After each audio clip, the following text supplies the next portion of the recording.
All right. Hello, everybody. Welcome back to Misfit Corner Comics Presents. This is the artist Andrew speaking, and Merry Christmas to everybody out there in YouTube lands. I hope you all are having a wonderful evening, and I hope you have a wonderful day tomorrow. Hey, Gizmo Trish, how's it going? I have a Christmas gift drawing that I need to do, and I figured might as well go ahead and just do it on a live stream. Mainly because it is Monday, even though I am running a little late. But, you know, sometimes that's what happens. But that is what we are here for. And we have to do the Christmas Choco Taco ASMR session. Is that what you're eating right now, is Choco Tacos? Yeah, that's the reason I'm letting the crunch go instead of hitting Well, it's time for the Christmas ASMR Choco Taco. Oh, my God. You know, somebody's going to find that. Somebody's going to hear that, and they're going to say, hey, can you make that into a separate video?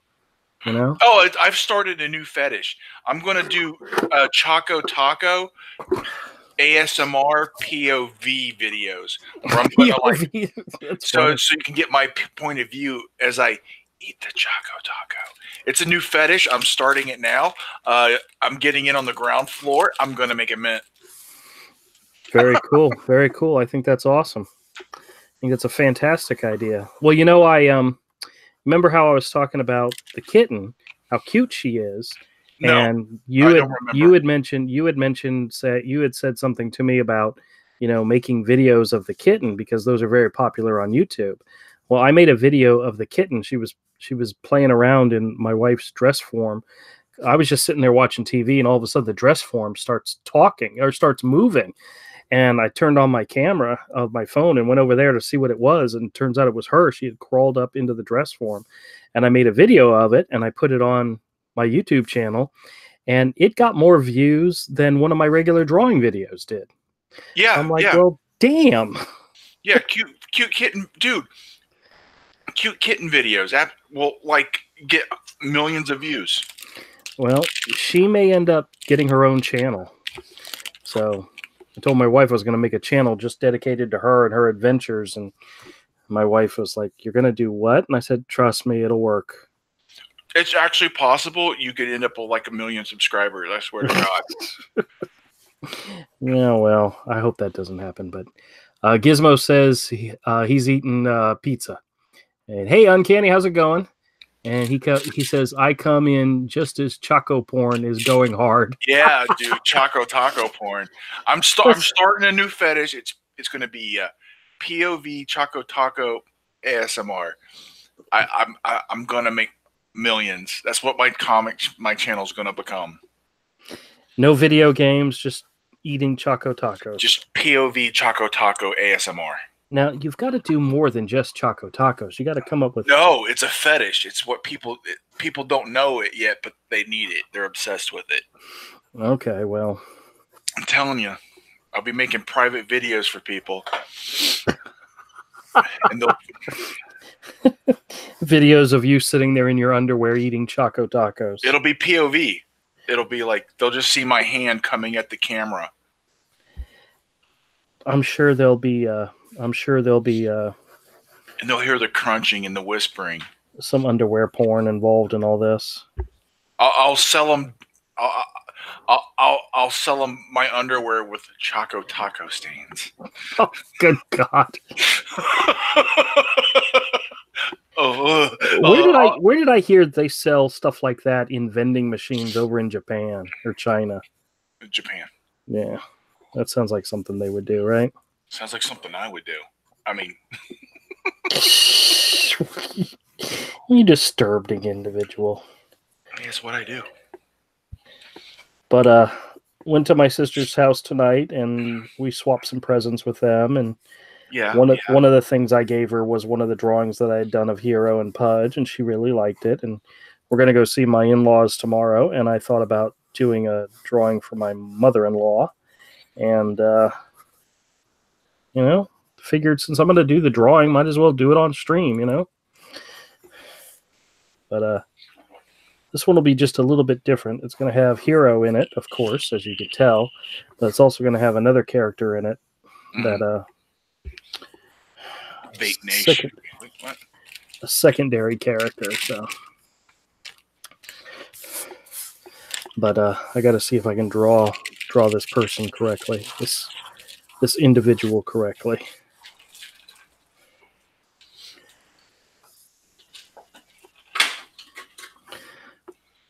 Oh. So the kid, the boy and I and the wife last night went and saw Bumblebee. Gross. Which it was actually pretty fantastic. I don't believe you. Especially if you have kids.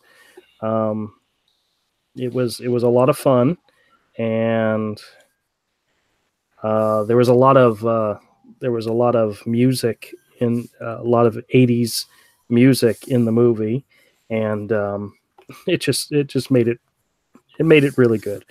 And there were some old school Transformers in it, which you probably are familiar with if you've seen the preview. And it was enjoyable. We had a good time. Actually, even the wife, who's not really a Transformers fan in any way, she was like, it was a good movie. It was good. So, don't believe him. It was highly enjoyable, especially if you have children. Don't abuse your kids. Don't take them. Stop. It was good. It was an enjoyable flick, I will say. And we went and saw Aquaman the day before, and that was good. I'd rather watch Ishtar. No, you wouldn't. Just kidding. No one wants to watch Ishtar. I've never seen that movie before, so I don't know. It was awful.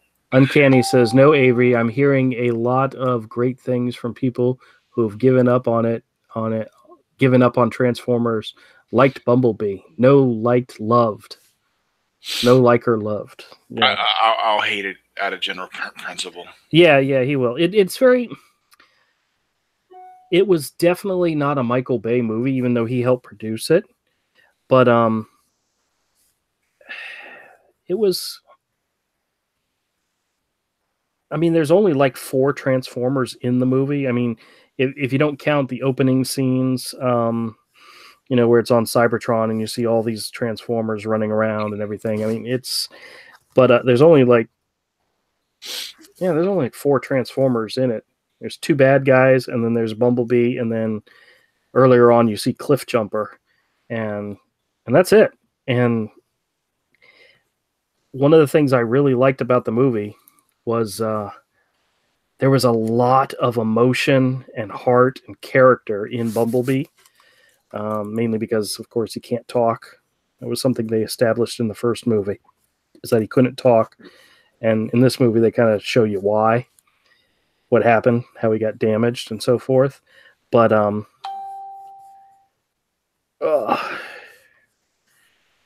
your notifications, yes. Yeah, well, notifications happen. And this head is not coming out the way I wanted it to.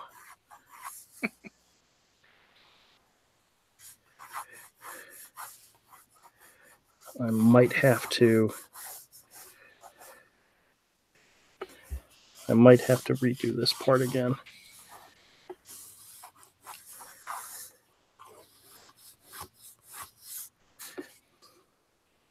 My mother-in-law, when the kids were younger, wrote some short stories about a garden snake by the name of Percy.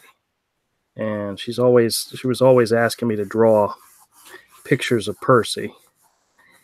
And this is me trying to draw a picture of Percy.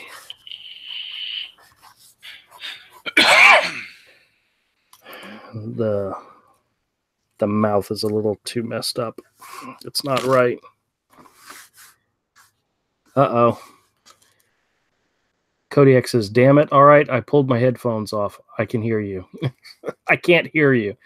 But I had to leave the other day because you you dropped spoilers from the. No, I didn't.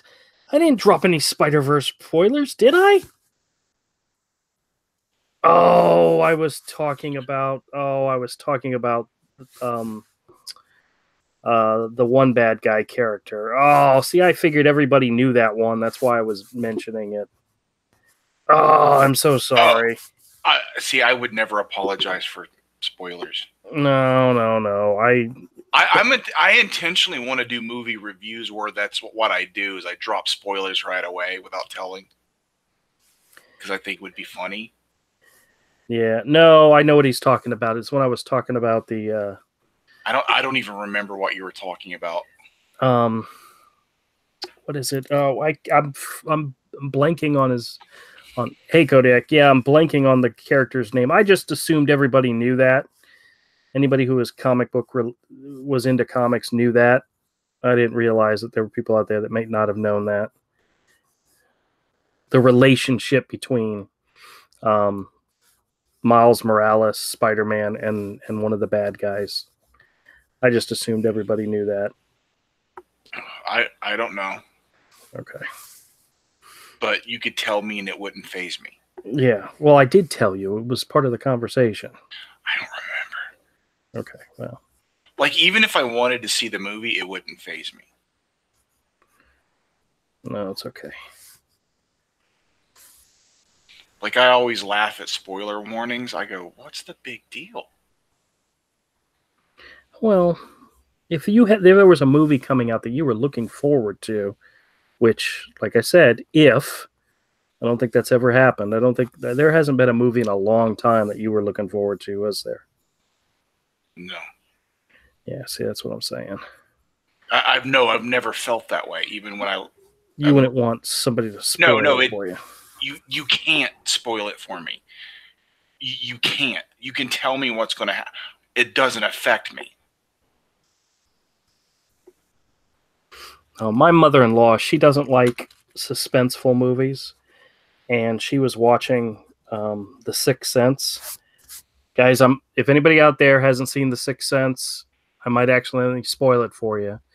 But she, no, I'm serious. She was no, it wasn't The Sixth Sense. It was the movie with Nicole Kidman, The Others, which is actually a really good movie. But she was watching it and she started to. She had to get up and walk away because there was some stuff that was like really it really got to her. It really bothered her. And I literally had to tell her how the movie ended in order for her to be able to go sit back down and finish watching it. So because she just couldn't do it. It was just too much stress for her. And I'm like, okay, I'll spoil it for you. I'll let you know what happens. So you can sit back and relax through the rest of the movie. You don't have to, but yeah, I had to tell her how that one ended. All right. So I'm looking at the sketch on my screen right next to the picture reference of the garden snake I'm trying to draw, and the head is just not right. There's just something not right about it. I think I drew the angle of the. That's what I think I did wrong. But oh well.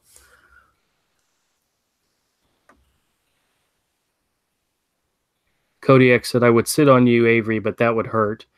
I will strap you to a chair, Avery, and make you watch Justin Bieber videos while a trans Miley Cyrus massages your limp. He says, I will become Venom and eat your brain. Yeah, no, it's just spoilers don't bother me. They never have. Well, they'll bother some people, though, Yeah. I understand that it bothers some people. But your thought is you'd make a channel just to do that, just to bother people. Yeah. Like a troll movie review channel. You wouldn't go into it thinking and getting upset that he did it because that's part of the whole. That's part of the whole bit. Thing. It's part of the bit. Like if you come to this channel, it's like I'm going to be like my review of Empire Strikes Back. Everybody knows. Spoiler warning. Darth Vader is Luke's father, but I would just You know. What? Yeah, I would just blurt out whatever it was for the new Venom. I would be like, oh yeah, what's his face from Cheers is the guy. He's going to be the guy in the other one. He's going to be the guy in the other one, right? Yeah, Carnage. Yeah, Carnage. I wasn't reading Spider-Man comics by the time Carnage came along. No, really? No. Huh. The people I liked on Spider-Man were gone. Now, Carnage is from Bagley's era, right? Yes. Now I have a new appreciation when I look at Bagley. I like it now. And you didn't like it back then? No, I hated it. Well, he came after Eric Larson. I know. That's why I left. Yeah, I look back at some of those early Eric Larson ones. The Bagley stuff was so much better. But the Bagley stuff, yeah. I liked Todd McFarlane and Eric Larson, and like the John Romita Sr. Yeah. I like that stuff. But now I like the Bagley too. I see the Bagley issues differently. Now if someone gave me a fat stack of the Mark Bagley Spider-Man, I would be like, sweet. I'd sit down and enjoy him. Yeah. No, I found him on New Warriors and absolutely loved it. So yeah, I really it was like do you know who the artist was that replaced Mark Bagley on New Warriors that I absolutely despised when he first took over? Derek Robertson. I don't even know who that is.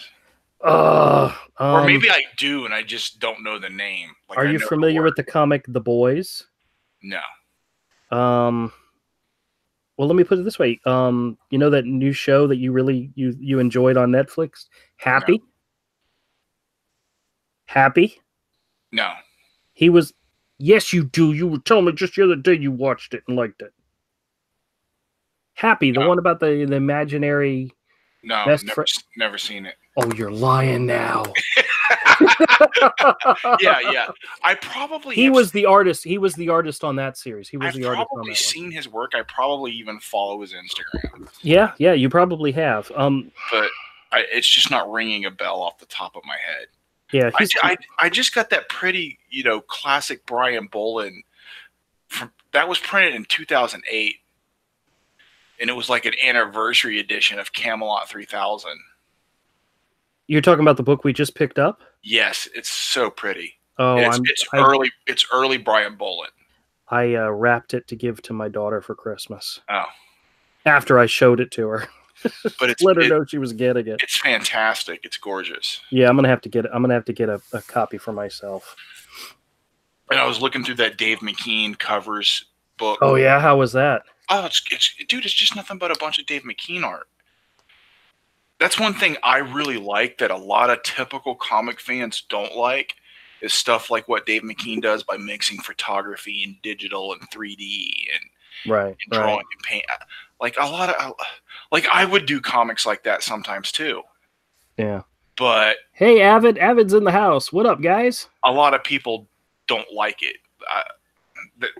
Like a comic has to be drawn, inked, colored. Yeah. To a lot of people.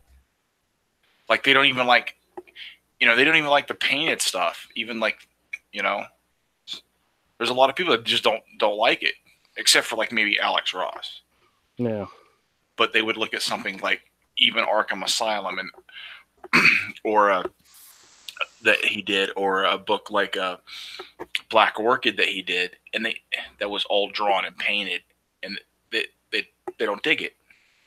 Yeah. I think Arkham Asylum was a masterpiece because of the art, not because of the story. Yeah, the story was okay, but it was the art for me. It was Dave McKean's. It was that painted style. Yeah. That's just amazing. Well, I remember that there were some pages where, like, each of the pages represented the characters that he was drawing in the story. Mm-hmm. I remember specifically the Two-Face ones. Mm-hmm. Those were cool. Those were awesome pages. the way Oh, he yeah. had set those up and all. So, Oh, I loved it, dude. That book's fantastic. yeah, it's been a long time since I read that. So, Maybe I should do a little video on Dave McKean and break out a bunch of his books and stuff and just talk about it. well, you could break out the book you got and share that, you know? Yeah, I would, but that would just be the entry into showing some other things, because Dave McKean can change his style so radically and keep the look consistent throughout that project. Yeah, yeah. Like if you look at Cage's looks nothing like anything else he's drawn. Cage's does not look like Arkham Asylum. Arkham Asylum and Black Orchid have a little bit in common in style and look. But then you look at some of the pre-production stuff, like the movie Mirror Mask looks like his artwork moving. Right, right. You know, I've got an art book on Mirror Mask. I've got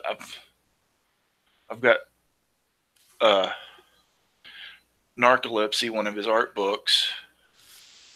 I've got some other Mr. Punch, you know, like the little boy characters drawn and painted and cut out like a little paper doll puppet.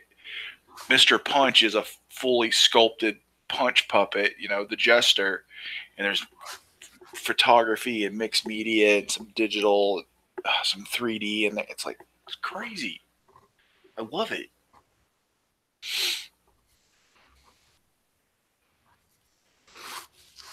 Yeah, we talked about doing a project that was similar, that had similar things like that, and it may one day happen, but it'll be a long time coming, I think. And the willingness of people to accept it, because the market for that stuff is small, and when you shrink the mainstream, that market for stuff like that gets even smaller. Yeah, yeah. And they can't stop shrinking the mainstream. It's so weird.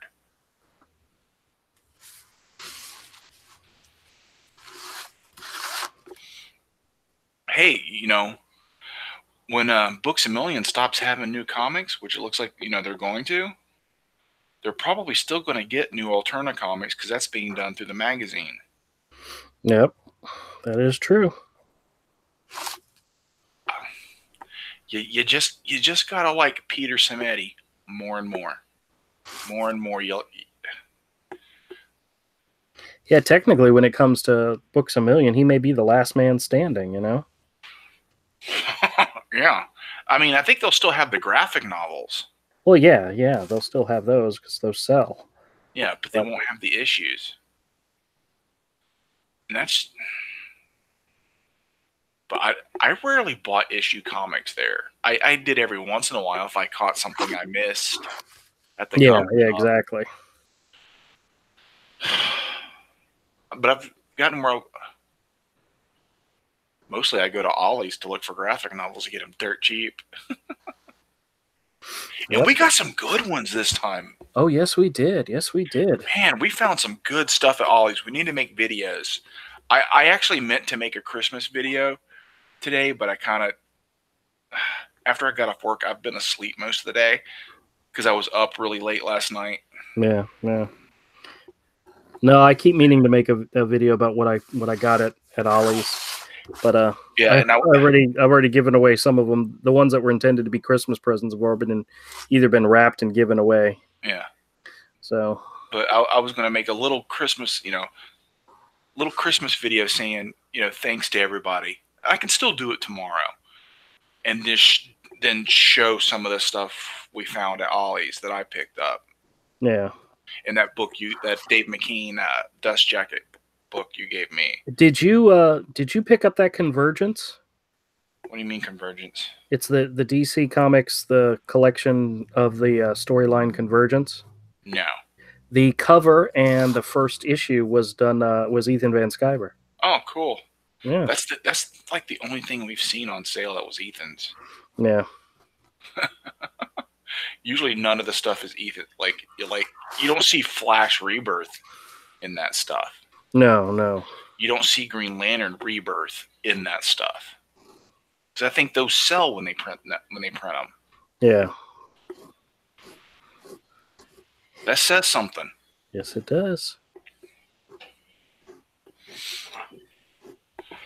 Yeah, we went by our guys. We went by our local Ollie's Sunday. Yeah. Yeah, and they had gotten some new stuff in, and we each picked up a couple of things, and some really good stuff. That honestly, it was a couple things to me was a little shocking to find it in Ollie's, like yeah. Camelot 3000, written by Bar. Michael, Barr with Brian Boland art, and it's from a 2008 edition hardcover deluxe edition. Yeah, like that book should have been that book should have disappeared a long time ago. Yeah, that edition was printed in 2008, so that's been in a warehouse for like 10 years. Those were sitting in a warehouse somewhere. Probably they just got forgotten about in the back of a warehouse. We got one of those Batman Noirs by what's his face? Eduardo Rizzo. Yeah, that guy. Did you realize what all was in there? No, I've just glanced at it. Oh, he did like a 5 or 6 issue run in Detective Comics, and that's in there. That's in there. Plus, there was like a 3 issue run that he did. Plus, do you remember when DC did the Wednesday comics, which was the newspaper that folded out? No, I never saw that. Yeah, well, it was a fold out thing. So it was like each page was a single artist telling a story. Well, that black and white thing has all 12 of the pages in the back. Okay, cool. But it's printed in the comic book size, so it's very cool. That was a rather interesting experiment for DC. And I'd kind of hoped that they had made enough money off it that they would do it again, but they never did. There was something else I picked up there. I got the Camelot 3000. Europa, Batman Europa. Oh, I didn't pick up that one. I did because it hardback. All three. Yeah, I know. Are hardback. But I honestly didn't like that cover. I thought it was okay. Yeah, I know it's Jim Lee and all, but it's still it wasn't that. It didn't float my boat, as the kids would say. Yeah, but you like My Little Pony. It's not Jim Lee's best, but overall the book looks pretty cool. And the price. I thought that was the one that was written by Kevin Smith, but I guess it wasn't. Excuse me. Sorry. Excuse me. Sorry, guys. Sorry about that. No problem. We forgive you here. That cough just kind of came. I didn't have time to cover my mic or hit the mute button. It's all right. I'll edit it out later. Just kidding. Man, that Hangout was doing the same thing. It wouldn't let me in. It doubled up the icon instead of having the join button. Oh, yeah? Yeah, I had to go to my email. Yeah, Avid, you're a member of the Cough Squad. Cough Squad. I know, we have our own Cough Squad now. Hey, P.S. Melter, did you ever get my package in the mail? I'm getting concerned now. Yeah, that's alarming. That, especially since they say it was delivered. Yeah, exactly. That's concerning. That means someone could have taken it. Oh, I screwed this up already. And I don't like that. I want our people to get their stuff. Yeah. When we send them something, because there are people. I got a way to fix that. Not yet. Oh, it's gonna frustrate the hell out of me then. I mean, because it says it was delivered. Yeah. Well, it does say it was delivered in the mailbox. So I don't know. If he's checked his mail? Well, yeah, he's checked his mail. Well, that means it's gone. It's frustrating as heck. That means it's gone. If they delivered it, and it wasn't there when he checked his mail, that means someone took it. Yeah. Well, you know what? I just happen to have a backup, so. He says, I'm guessing it was sent elsewhere or it's late because of Christmas. I have locked boxes. Oh, locked boxes. Well, it did say don't bend on it, so. Yeah, but they would they would have given him one of those things, those little tickets to see the desk. Yeah.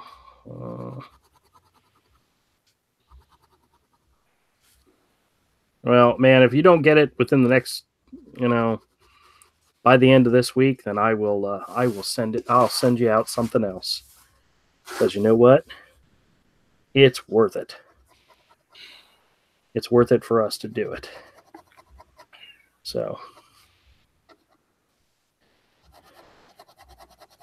All right, so I got to tell you guys a story. Uh-oh. Kodiak says, man, I almost bought myself a Cyberfrog #1 90s version. Oh, okay. That'd be cool. Yeah, that'd be cool. But the time to buy it would have been like last year or the year before. We could have got it for like 50 cents or something. P.S. Melter, I would have used the address provided on the IndieGoGo because that's where I sent everything to. So he's going to resend me his address through the through Twitter just to make sure. Oh yeah. What if it's the wrong address by some weird chance? Well, it's always possible. Yeah, I know. But yeah. But I want to tell you guys a funny story.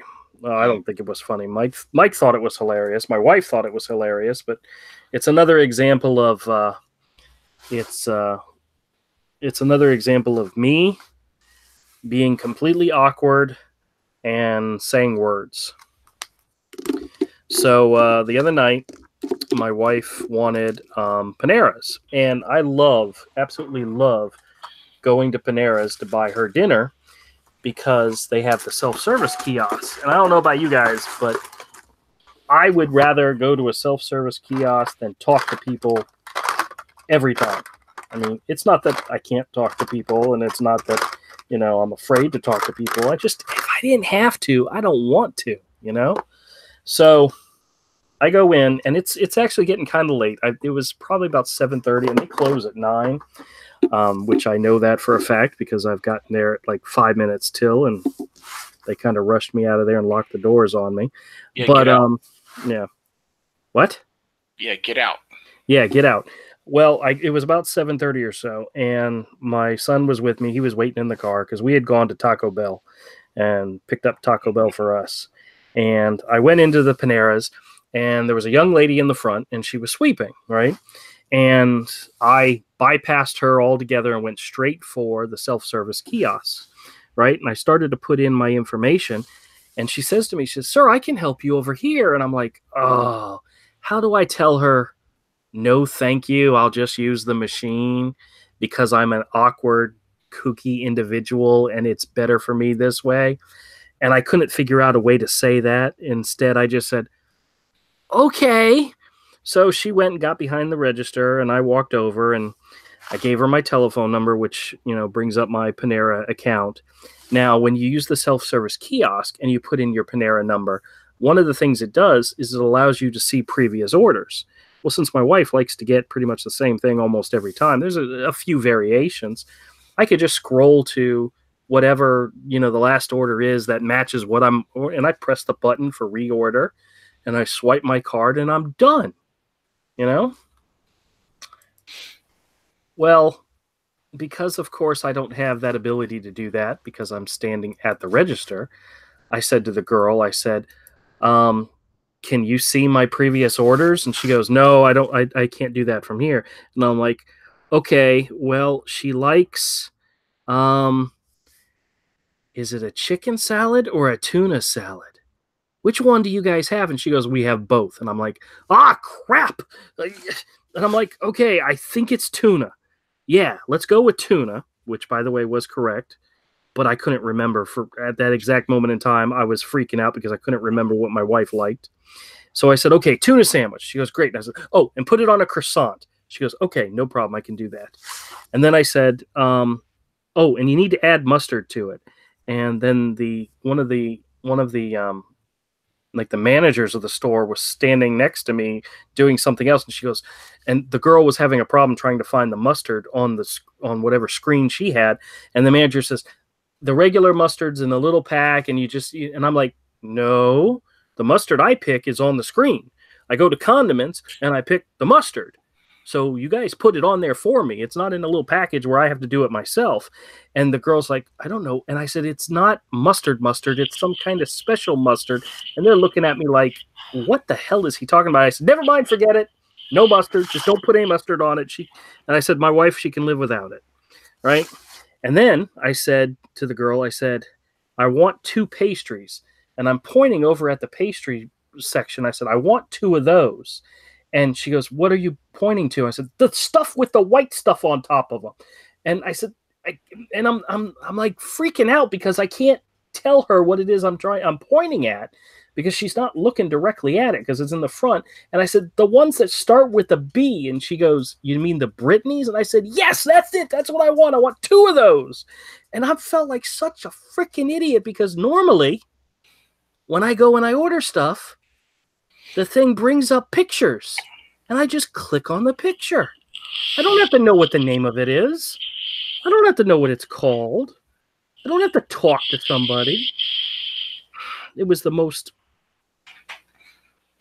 Dude, you would have been laughing your ass off how stupid I sounded talking to this person. I'm cringing listening to this story. Yeah, yeah.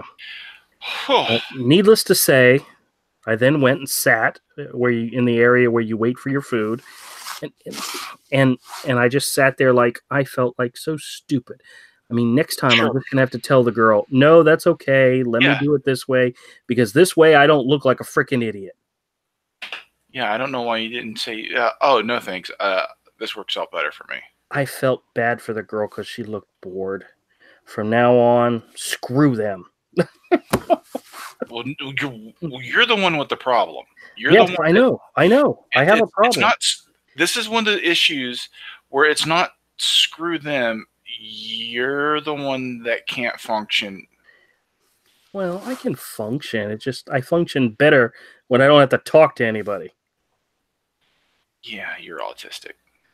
No, I don't think I'm autistic. High functioning Asperger's, one of the two. Well. High functioning. There are some people who are on that spectrum that you can barely tell. They mostly seem, seriously, it's called high functioning. Yeah, well, probably. But I felt like such a dork. But Andrew? Yes, Avery? You are a dork. Oh, well, yeah, I know that too, but you know what I mean. The point is, I could have done it without talking to anybody, got my order perfectly correct, paid, waited, got it, and left, and never once had to talk to somebody. But no, You couldn't just be like, no thanks, and just kept placing your order at the kiosk. Yeah, I could have, but it's really that simple. I know. Next time, I'm just gonna have to tell him. No. I know. I did have a freak out moment that one time we went. Do you remember when we went? It was you, me, and Mike, and you and Mike were waiting in the car for me, and I went in because I wanted to order my wife one of their little quiches that they make, souffles that they make. Yes. And I went in, and there was a long line of people, and a lot of old people, you know, that don't know how to order. So they're like sitting there, they're taking forever. So I just walk up to the automated kiosk, which of course is how I would prefer to do it. And I went in there and I couldn't find the souffles. And I turned to the cashier lady and I said, and they're souffles. They're on the bar thing. They're right there. I can see them. And I said to him, I said, where do you find the quiches, the souffles on the menu? And she says, well, we stopped serving breakfast at 11. And I'm thinking to myself, it's right there. It's right there, and you won't let me order it. Turns out they wouldn't let me order it from the kiosk, and I said, okay, screw this. And we left. I left, and I told my wife they were out of them. Yeah, I know. Actually, I did tell her later what really happened, and she was like, she wasn't disappointed in me, but I could tell in her eyes that, you know, there was a little semblance of, oh, that's my husband, you know. But damn, it's like it's right there. I can see him. Yeah, well, the person behind the counter has no control over that. Oh, I know. But, you know, she's just some poor schmuck getting paid like $8 an hour. If that, right? But I didn't get mad at her. I just got mad and left. Just wouldn't let me buy what I wanted, and it's right there in front of me. You know, oh well. Uncanny. Oh wait, hold on a second, sis. Let's see.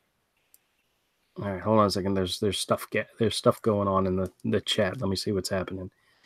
Let's see.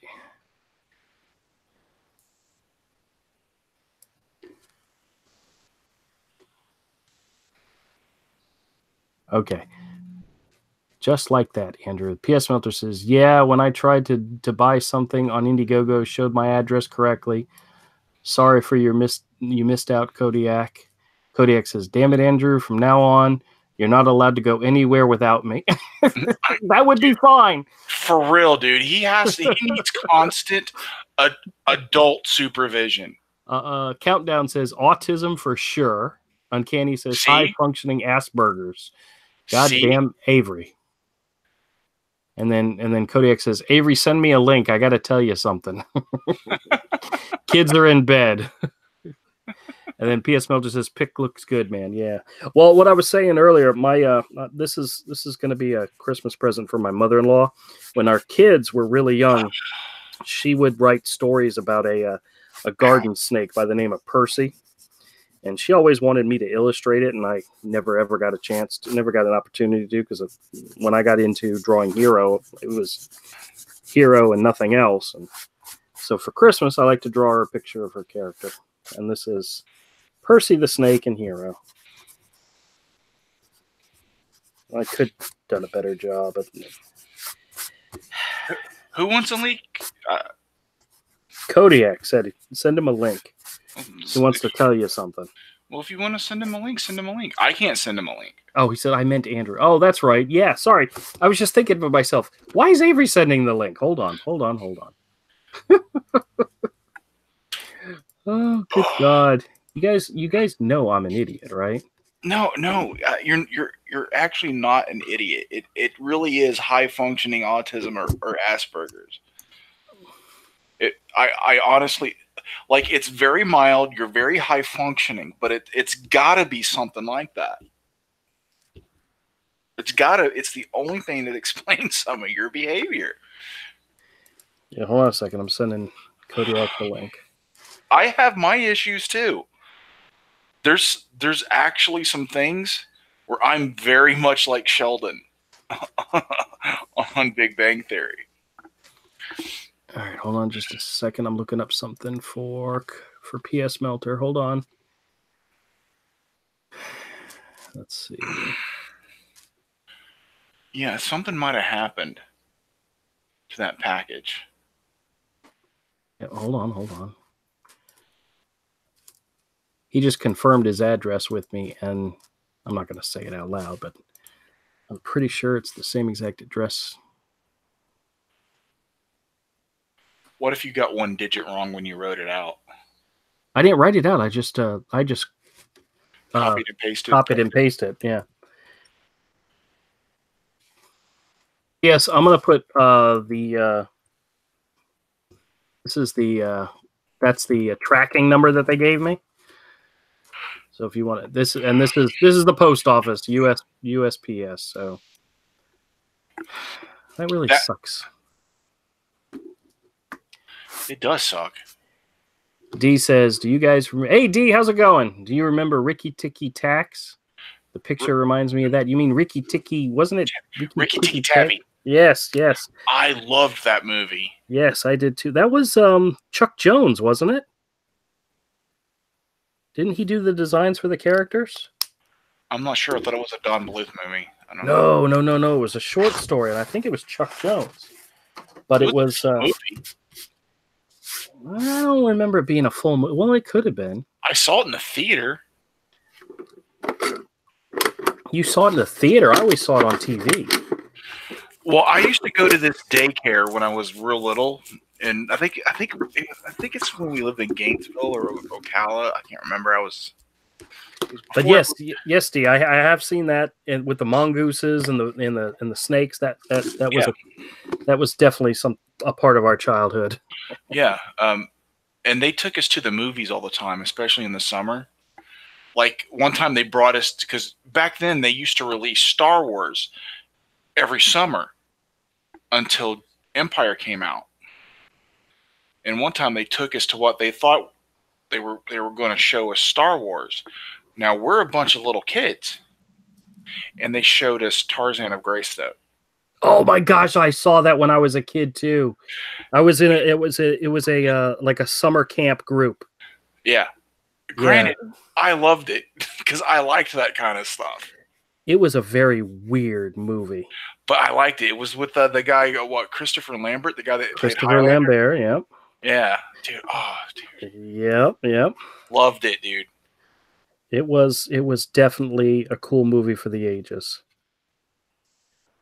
I remember seeing. I remember in that same summer camp group going to see Transformers the movie, the animated movie, which was pretty fantastic. Ricky Tikki Tavi, 1975 film. Okay. Chuck Jones, directed by Chuck Jones, correct. Okay, I got that right. All right. Produced by Chuck Jones. Let me see. Where's the IMDb page? Oh, that accidentally full movie. That's not what I want, Ricky.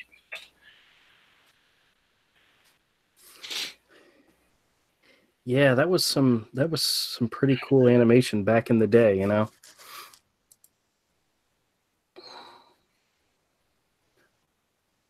It's a short story in the 1894 anthology, The Jungle Book, or Rudyard Kipling.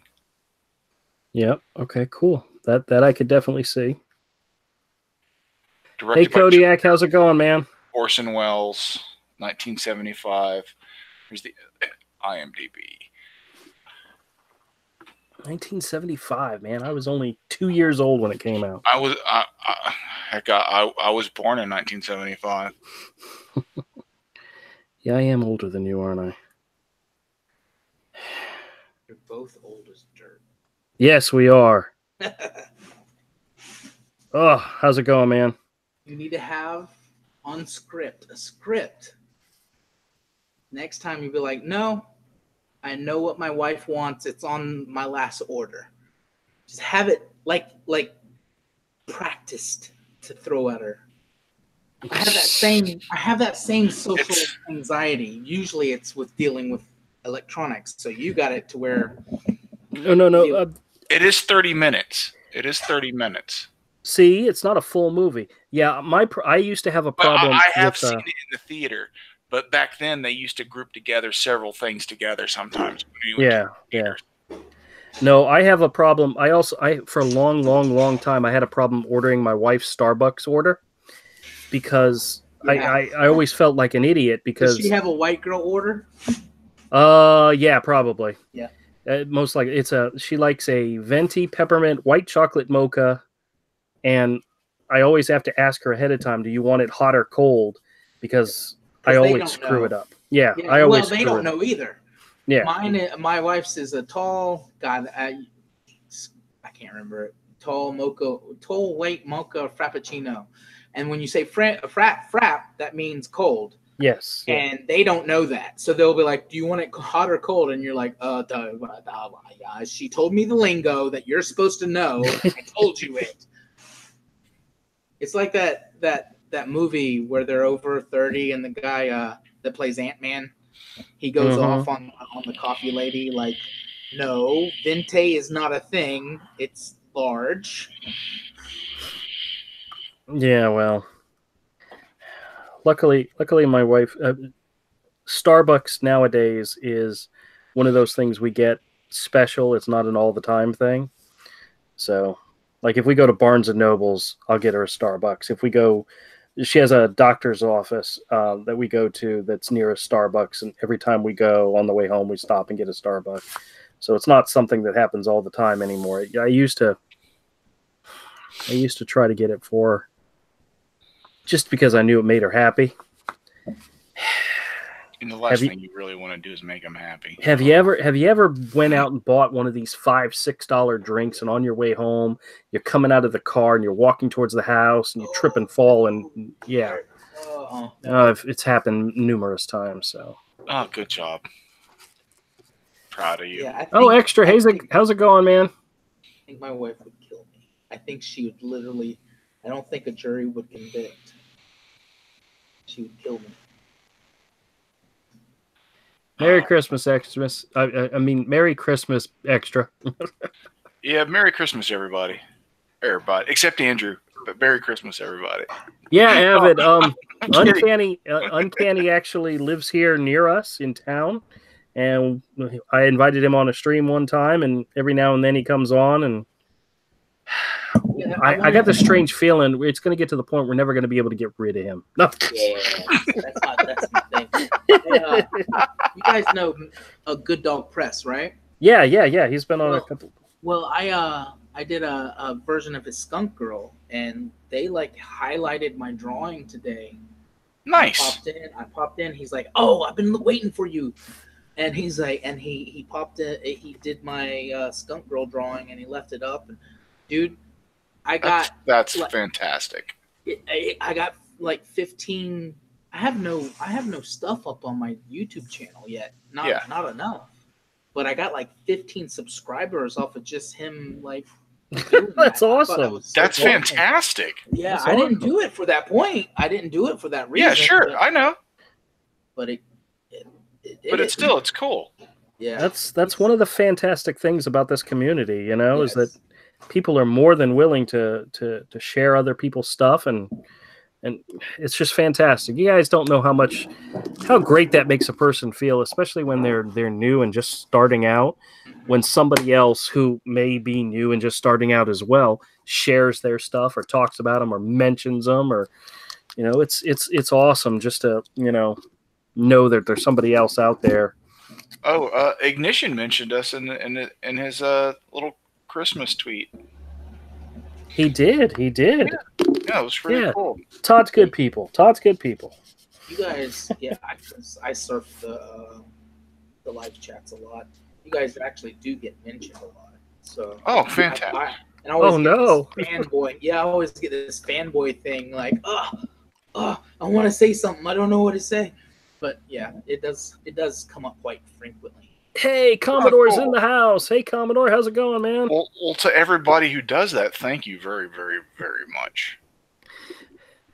You know what's so sad is I gave out so many wrenches to people that when their names pop up, I don't really notice it anymore because I see the blue in their name. So I don't realize it's somebody different from the person who just said something.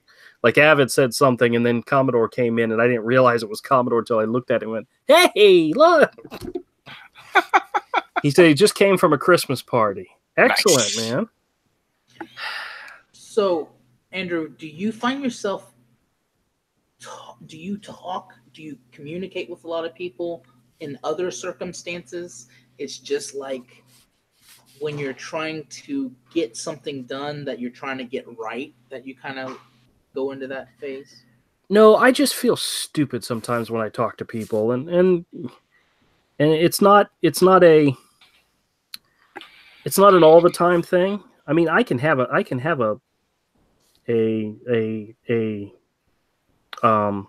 what are the frickin' words I'm trying to say? See? I can have an intelligent conversation with somebody I just met, but it's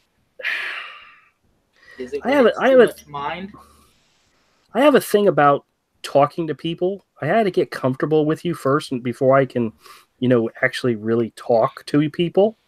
And sometimes it takes a while. And when you're talking to like a cashier or to somebody at a restaurant, you don't have the time to get comfortable.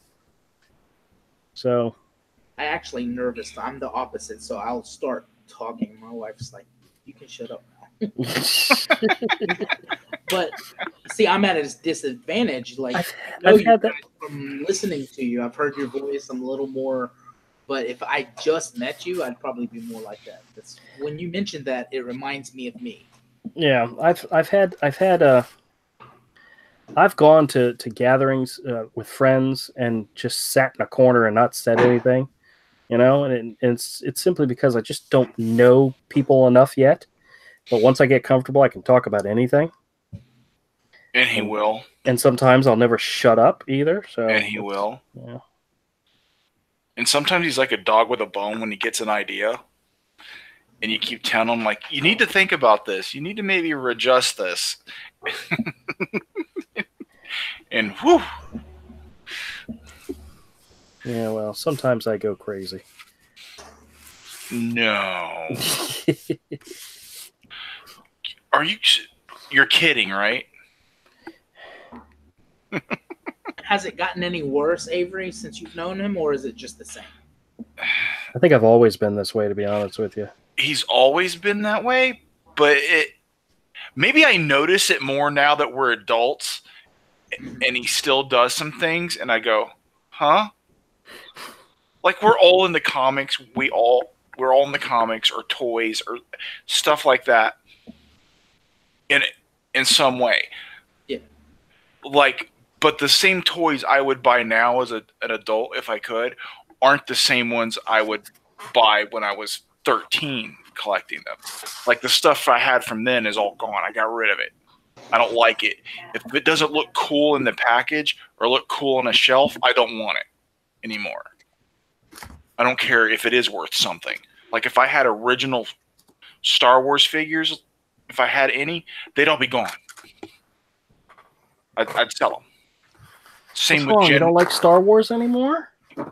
If I had Gen 1 Transformers in the box, they'd all be gone. I'd sell them. Yeah, me too. And I'm a huge Transformer guy. Yeah. And it's not that I don't like Transformers.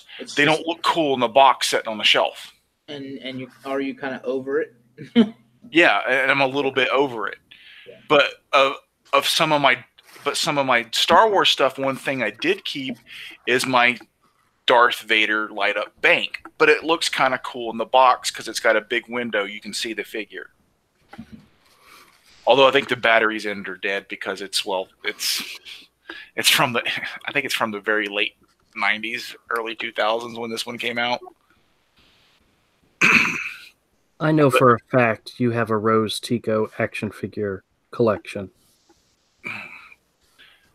That is private. That is a fetish. And how dare you kink shame me, sir? Kink shame? Is that what that's called? That is discrimination. And you will be hearing from my lawyer. I've heard he's the best. I've got him on retainer. Mark Sade. To have went and got an SJW, guaranteed SJW lawyer. Yeah. My voice sounds weird, or is it coming through okay? You're okay. It's okay. You have a little bit like you're in a tin can or far away, but it's not bad. Yeah, it's not an echo. It's just like you're a little far away.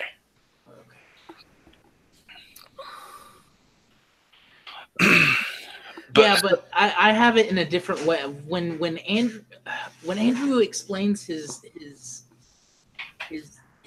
these stories, I have a different story that matches it, but don't.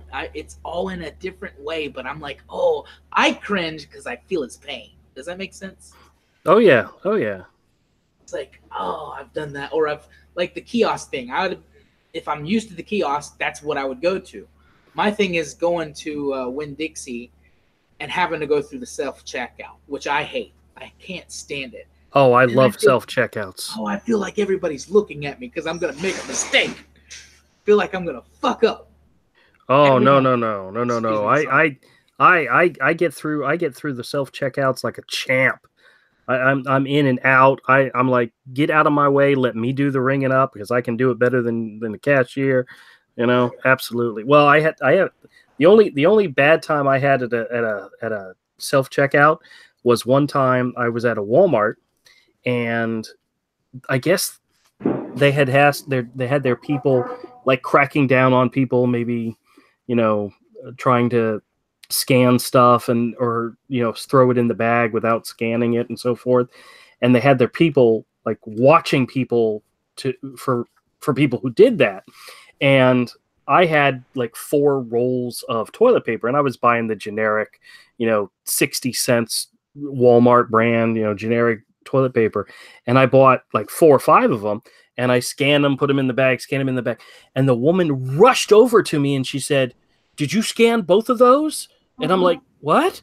And she says, "Both of those tissues, did you scan them?" And I said, "Yes, I did." And she had to bring up the thing to make sure. And I'm like, she's freaking out over a 60 cents thing of toilet paper. It's like, lady, if I was going to steal something, I'd steal something a little bit bigger. I'd steal something a little bit more expensive, maybe like a candy bar or something, 75-cent candy bar, but not toilet paper. Toilet paper theft is a serious problem. Oh, I know it is. Do you know? I mean, do you know how many people walk around with unwiped asses? I've never actually done that survey to know for sure. There's an entire. It's a major problem. Now I have seen people come out of the bathroom and not wash their hands, and I'm like freaking out over that. My microphone was mute because I was laughing so hard. Unwiped asses. Well, Dude, I don't think. God damn, I can't get that microphone right. Here, I gotta mute myself. Go ahead. I'm sorry about. All right, we got a couple more. Let's see. I feel stupid times when I talk to people. Commodore, yep, I understand the feeling. What Andrew wants for Christmas: Hero Book 1 color printed. Yes, I would. Yeah. And with 3,000, at least 3,000 backers. That's what I want. That's what I wanted for Christmas. Extra says he has a Jeremy Kyle laugh. I don't know who that is, but okay. And then Commodore says sell G1 Transformers to get a more premium clone. The quality, even of the cheapest toys, has gone for a lot in the past 30 years. Curb's story says, Merry Christmas all. Sincerely hope you're all well. Thank you very much. Appreciate it. Thank you very much. Same back at ya. If the cheap Hasbro stuff blows stuff from the 80s out of the water, imagine a $300 Hot Toys figure.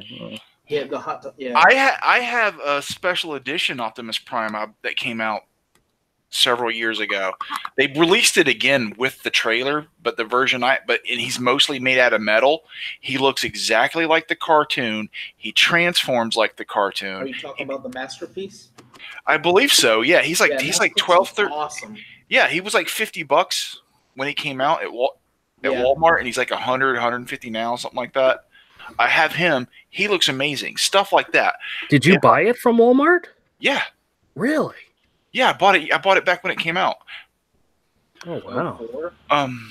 It came out in early 2000s. Yeah, 04. Yeah. I bought that. Another thing I would buy if I could, I would be buying the 3A toys, Ashley Wood's company. Those are dope. Oh, I love those. Just wait, we're gonna make hero toys one day. Hey, we're absolutely going to make hero toys. Get somebody who can sculpt it in ZBrush and figure it out. Alan has a 3D printer. Oh, really? Yeah, Alan bought a 3D printer, and he's got a silk screen set up in the garage, so printing shirts and stuff. Oh, geez Louise. He's got the whole thing set up, huh? He's trying.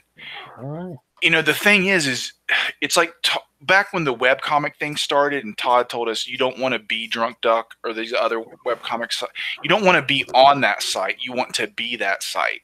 Right. So instead of joining a site like Society 6, Alan wants to be a site like that, I think. Okay. You don't want to join one of those sites. You want to be it. and I think he wants to be able to do. He'll probably start with just T-shirts, and then try to. Well, you know what? When we get to the point where we're gonna try to do T-shirts, I'm going to him first. Then. Okay. That's cool. But I have no idea what I would be doing. So. Yeah. Oh, I want I have a Society 6 page. Yeah, so do I. I've never done anything with it. I've never put anything up. I stopped uploading artwork to it because I really stopped promoting it because no one ordered anything ever. It's like I got over 300 followers, but I haven't had one sale ever. Yeah. So it's kind of like what. Ugh. But I still have it because I like some of the options on there. I have a Redbubble too, but I think it would be cool to see people with that merchandise on, like the dresses and the leggings or the T-shirts or whatever, you know. Backpacks. But it would be cooler to have a site like that that's even more geared towards artists. Yeah. And gives a better percentage. Hey, Andrew. Yeah. Have you been on Good Dog Press's site? The which one? Good Dog Press. Good Dog Press? I don't think so. I don't think I've ever been on their site. I've just heard of them. Yeah. I've seen people plugging them on. Yeah, he's fun. He's on a lot, but it's really late because he's in. See the one that's in Australia? I think it's Hawaii. Oh, okay. Oh, okay. Yeah. He's got Edwin Boyette hours. Well, the time difference is pretty substantial. Yeah, yeah. So for him to come on at 9, 10 o'clock, which would be perfectly reasonable for him, it's going to be really, really late to us. Yeah, yeah. Well, I know he's been on some of our streams. I mean, he's chimed in and said hi. Oh, so, cool. Yeah, yeah. I should find his channel and follow it. And we will be doing a lot more outreach come the next one. So it's just gonna have to happen. It's just gonna have to happen. Hell, did I just kick the dog? I did. I kicked the dog. Sorry, buddy. Animal abuse. I turned that other microphone off. I figured it's better me go low than go high. Okay. Yeah, it sounds better. Yeah, it does. It does. Has anybody noticed that thing John Malin just posted where they're reading A Christmas Carol? I seen it. I'm gonna watch it, but it's on my to-do list. I was listening to it when Andrew sent me this late stream because this is late for him. I didn't even know he was going to stream. I was listening to it. I'm loving it, dude. Cecil is Scrooge. That sounds funny. That sounds hilarious. Cecil is Scrooge, though. Yeah, Cecil is reading Scrooge. Captain Frugal is reading Scrooge's nephew. Edwin Boyette is the main narrator. And Edwin. Yeah, and I know Nerd Wonder and some other people are in there. B. Hennessy's in there.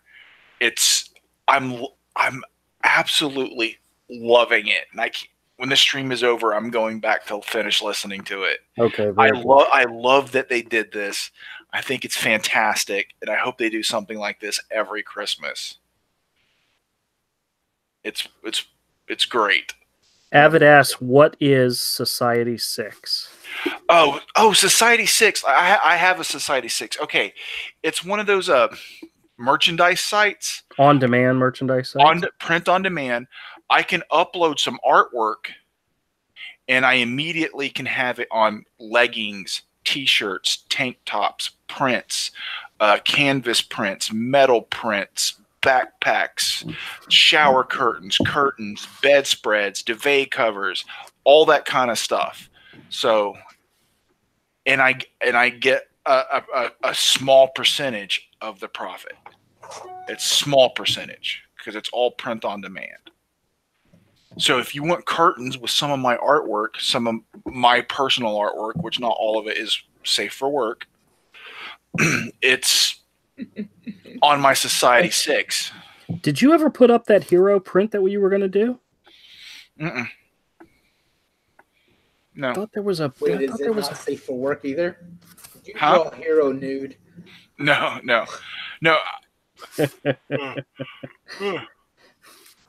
No, I didn't. Once we realized the IndieGoGo wasn't going to make, I decided doing the hero print could wait. Okay, no, that's fine. That's absolutely fine. I figured it could wait till. It could wait a little bit because the holidays were coming and this year is flying by, guys. This year is just flying by. Yeah. We have so much stuff planned for next year.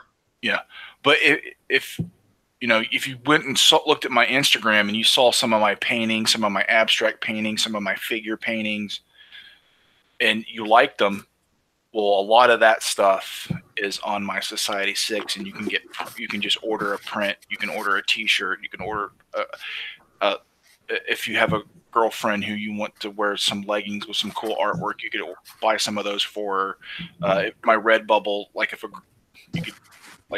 a girl could wear a dress with my paintings on it. It is kind of cool. Yeah, but it's not always easy to make money off of it. Yeah, I only make a couple of bucks, but it's out there. But if it ever turns into a lot of people buying it, then it turns into real money. It's passive income. I didn't have to do anything for. Yeah. I didn't have to pay to get T-shirts made. I didn't have to pay to get prints made. Yeah, the whole idea of on demand is really good. Yeah. But phone cases, you can get phone cases. At least iPhone and Samsung usually the only ones they support.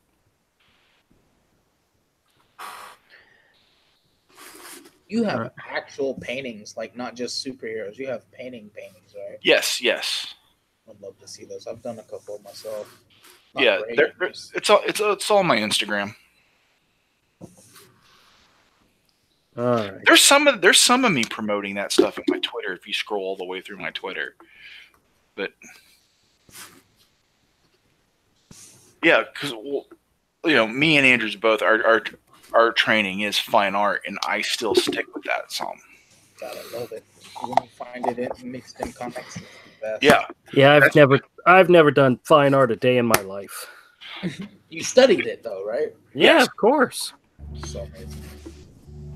Yeah, that's the reason I love people like Kent Williams and Dave McKean when they would do comics. So when I was on earlier, and I didn't expect that, I had just drawn this thing, and with the skunk girl, they always tease him about using his wife as a model. I don't know that he actually does, but so I went ahead and used my wife as a model for my drawing, right? Nice. Yeah, sure. But none of that. I was thinking the whole time. I was like, when it comes time to one, it's kind of easier for Andrew to get on a lot of these shows anyway. But just a quick, I don't know. I just kept thinking of Andrew's style. What if, as a fan art piece, he was to do, because Skunk Girl, the Unbreathable Skunk Girl, is a superhero human with animal stuff. What if he was to do the Unbreathable Skunk Girl in his style and send it to him and be like, hey, like, this is some fan stuff, and then get on his show that way, to promote himself. I think. Yeah, but the funny thing is, I'd probably draw a female skunk. Yeah, that's what I'm saying. I definitely could do that. Yeah, definitely Andrew style. Definitely, it would work and it would be great. And it's like, here's this, and it might. Like I said, I've already heard them mention, like, don't these the things I hear isn't just us in chatting it up. chatting, and then they bring it up because they see it in chat. A lot of times sometimes it's brought up that way, and they'll be like, "Hey, doesn't those guys have a IndieGoGo going?"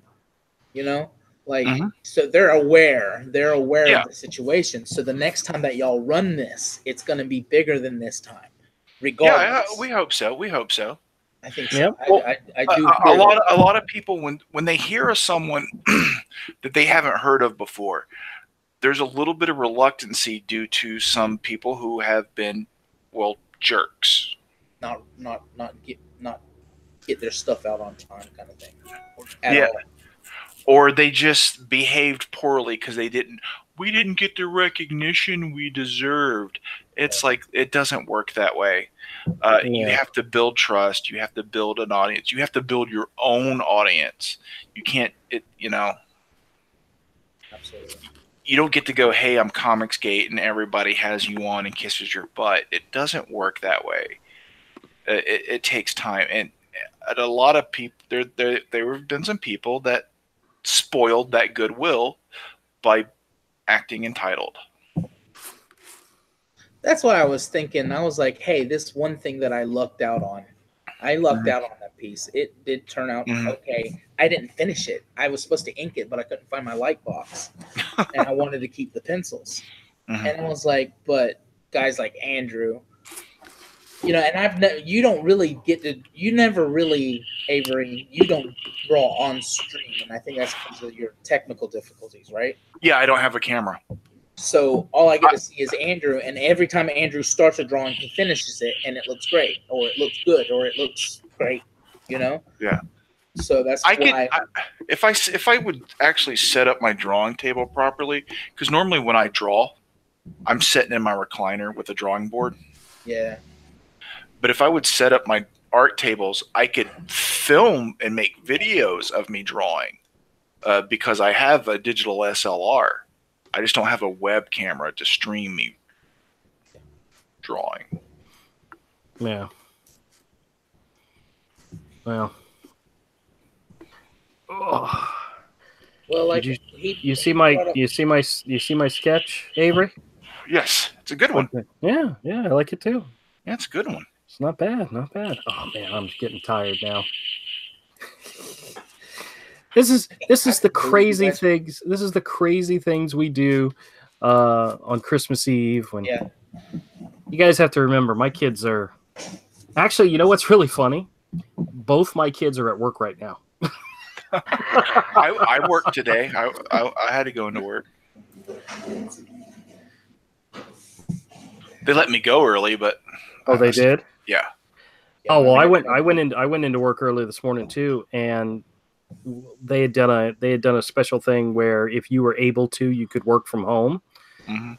So when I got in there was maybe 20 people on the entire floor, and it was like nice and quiet. I mean, heck, the whole corner of my building where I'm at, the lights didn't even come on because there's nobody it's based on movement, and if somebody's moving, the lights come on.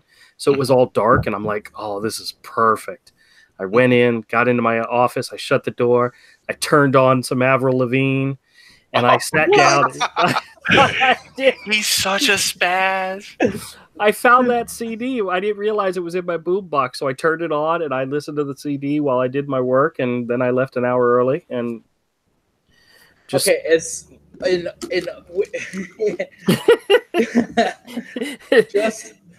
just in faithfulness, just to put it all on the table. I had one of her CDs. I think it was the second one that stayed in my CD player back in my bike riding days, and it was pretty dope.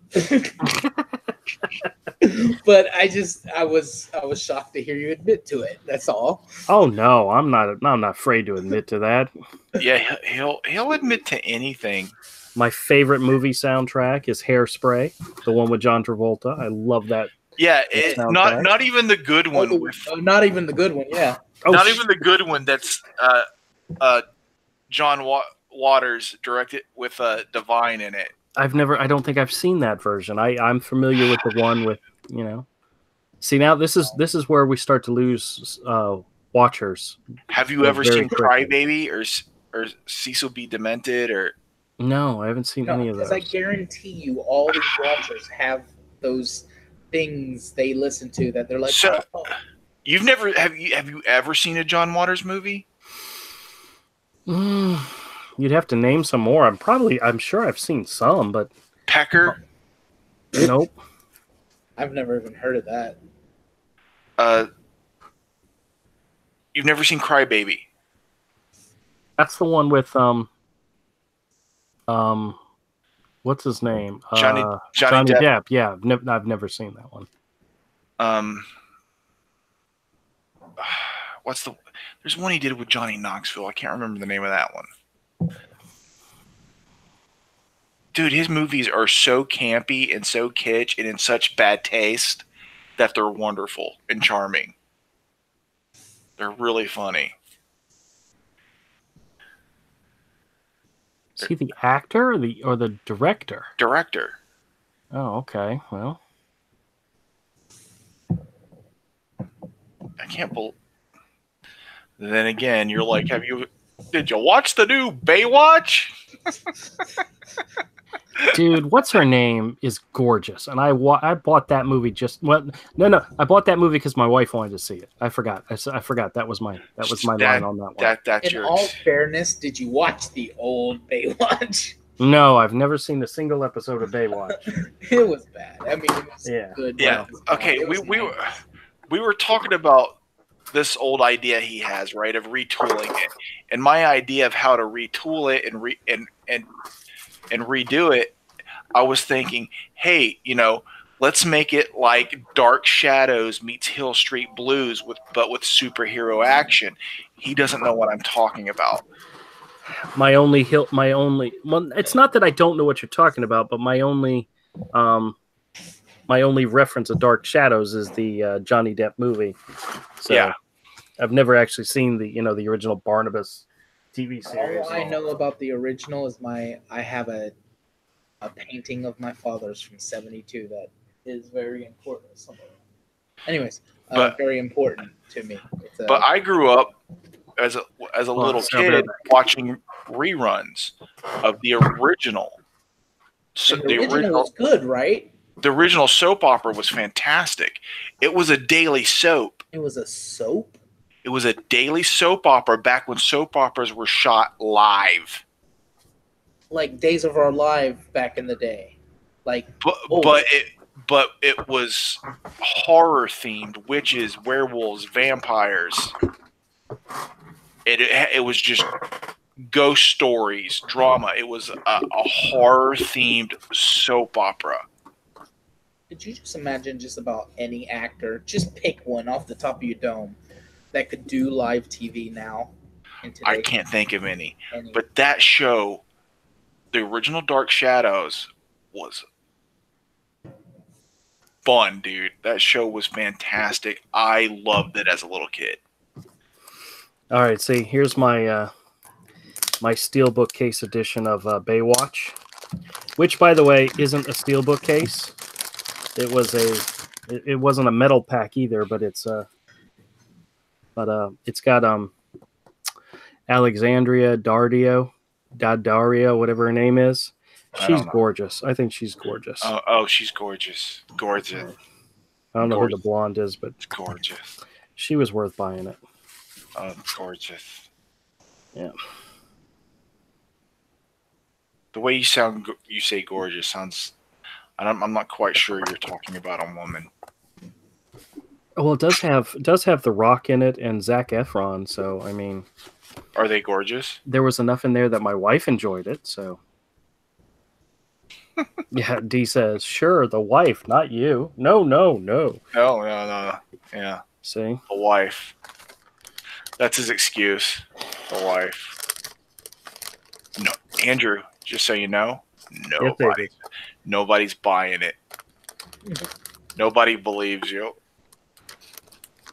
Well, my wife likes from time to time she likes stupid funny movies. This one counted as a stupid funny movie, so So get like the original Hairspray. It's a stupid funny movie.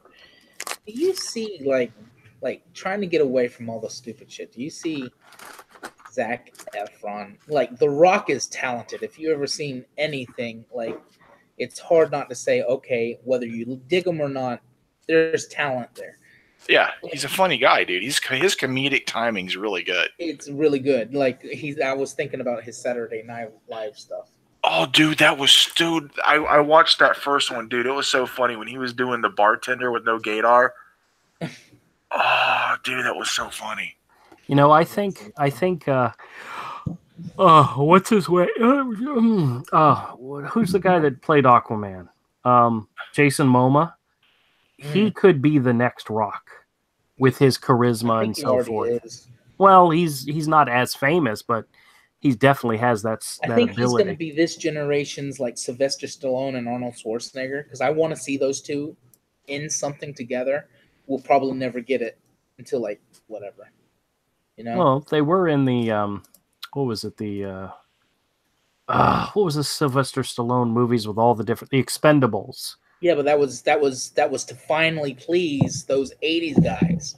That was in the 2000 to give those 80 guys something. I'm saying now, like you wouldn't have gotten prime Sylvester Stallone in a prime Arnold Schwarzenegger movie. They were just two at each other's throat. Yeah. Oh, so you're saying what a Jason Momoa and Rock movie would be like really right now when they're both in their prime and they're both Hawaiian, which is cool. So they could do just about anything. I mean, just throw a script at us would probably be good. Well, if they got The Rock to play Black Adam, have Black Adam show up in an Aquaman movie. Yeah, that's true. I'd be all for that. I like I don't know, because he's a freaking biker. I like bikers, so. Oh, he definitely does an awesome Aquaman. I thought he was really good. Can't wait to see that. You haven't seen it? Okay, I won't spoil nothing for you. But I enjoyed it thoroughly. It costs us $100, $115 just to get in the door before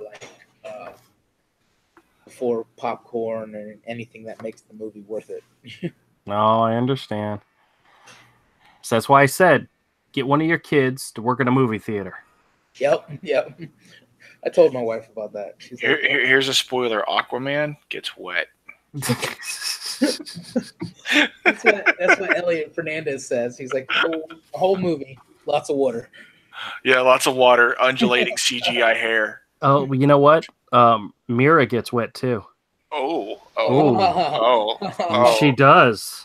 Oh, she absolutely does. Good timing, Andrew. Good sopping. Timing. Yeah. Oh, yeah. Sopping.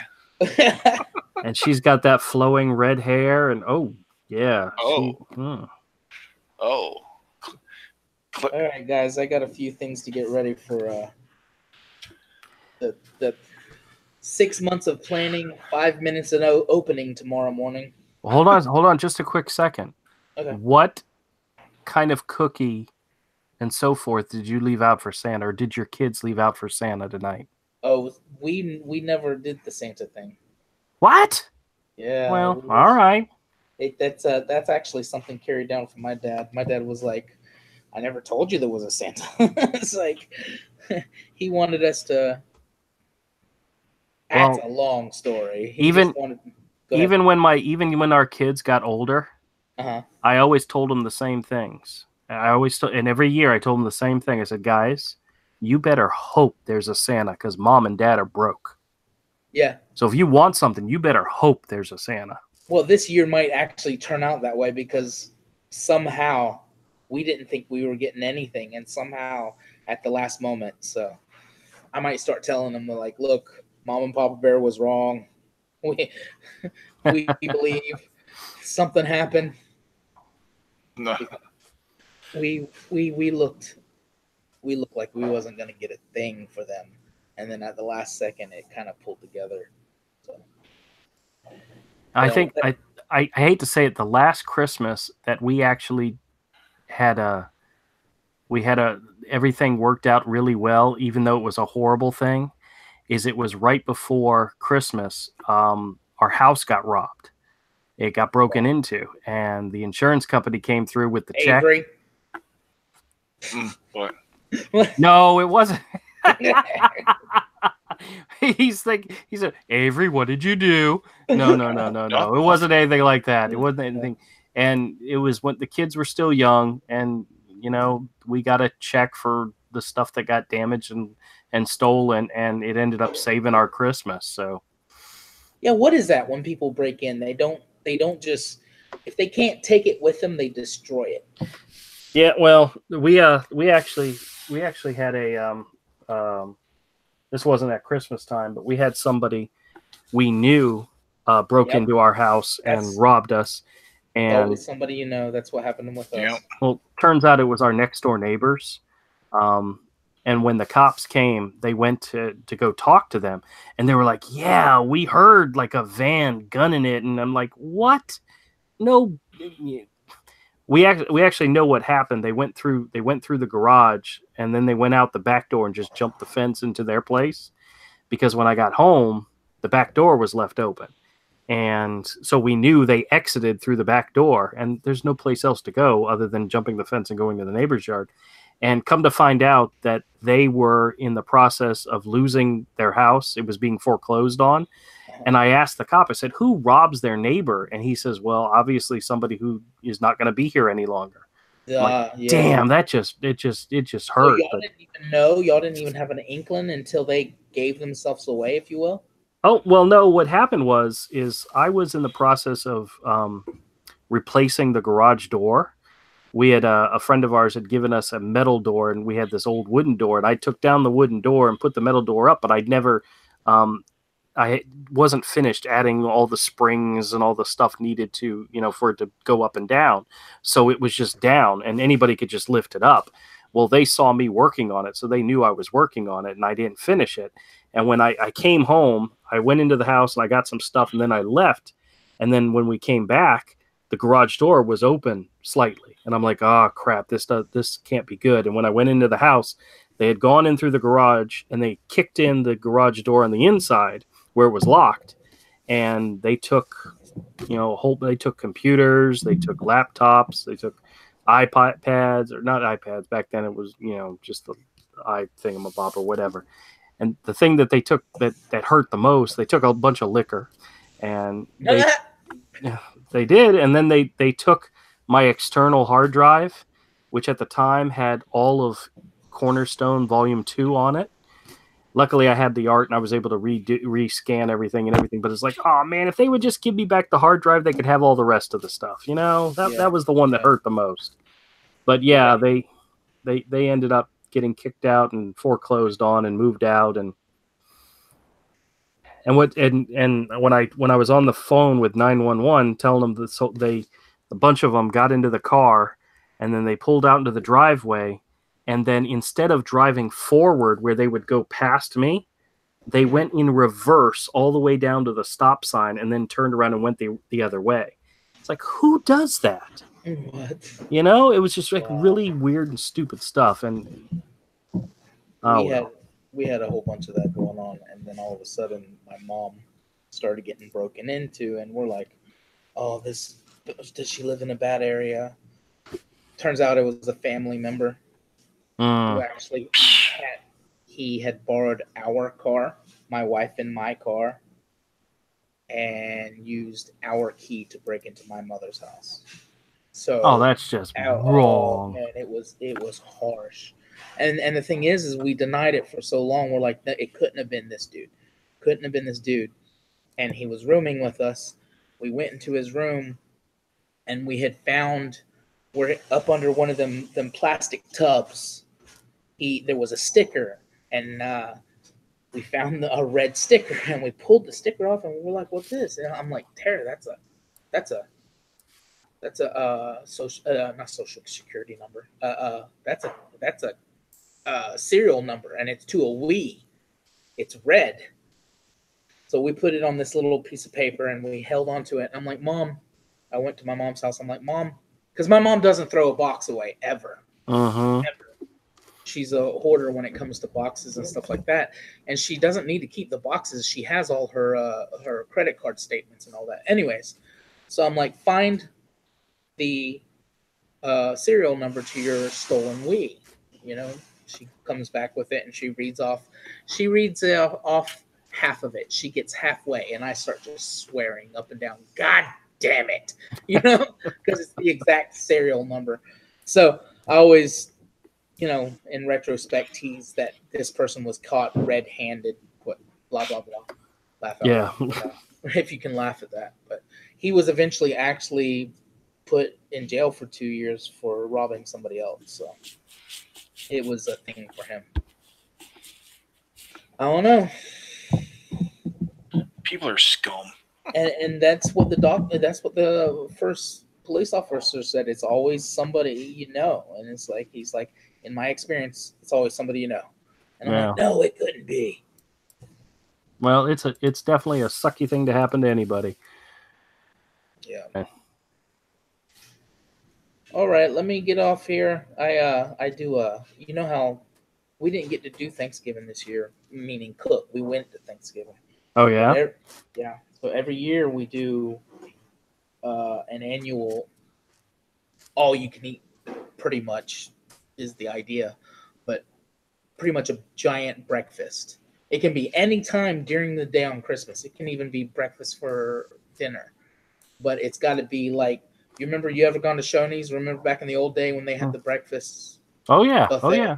It's like that. It's that idea. So it's our annual, every year we do a breakfast, and it's starting to become an annual thing. So that's what I got to get ready for tomorrow, which I like to do, but it still takes a lot to get everything out by the time everybody gets there. Yeah, yeah. I hear you. All right, well, you and yours have a Merry Christmas, okay, man? You guys too. Yep. Merry Christmas. Let me know if there's anything I can do. I'm close enough to help. So, well, at this point, we're covered. We just gotta keep everything ahead of us.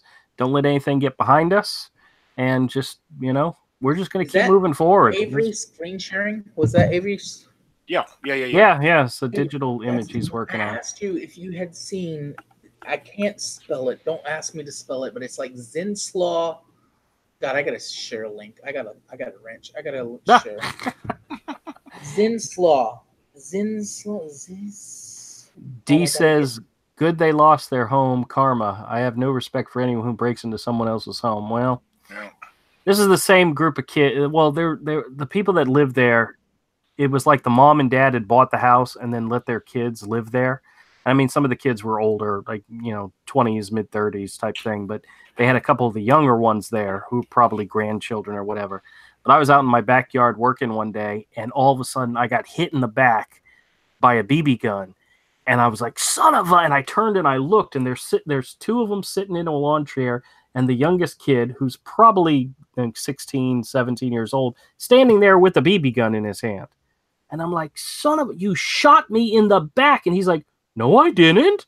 And I'm like, literally caught red-handed.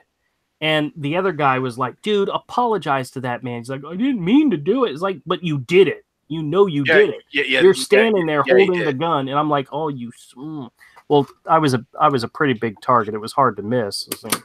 But, they did it on purpose. Yeah, I know. I wanted to. I usually am kind of a pushover, but there's certain times that I get dangerous with my temper. And that would have been one of those times I got dangerous with my temper. I would have not. Yeah, well, like D says, karma. It got him. Yeah. Anyway, all right, we're gonna wrap this up. Willie Reed says, "Merry Christmas, friends. Merry Christmas to you too.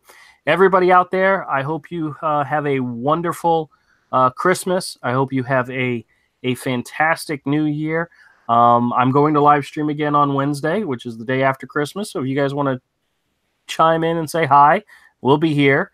And just once again, we're gonna be relaunching the show as an actual show starting January 2nd, a week from Wednesday.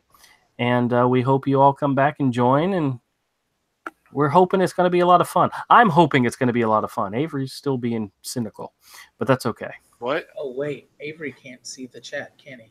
He can't follow that link. Oh, he can if he goes into it. Well, okay, I'll just put it in for later. Okay, yeah, he can look at it. All right, guys. I appreciate you all hanging out, and we'll talk to y'all next time. Bye. Hey, guys. Merry Christmas. Merry Christmas, everybody. Merry Christmas.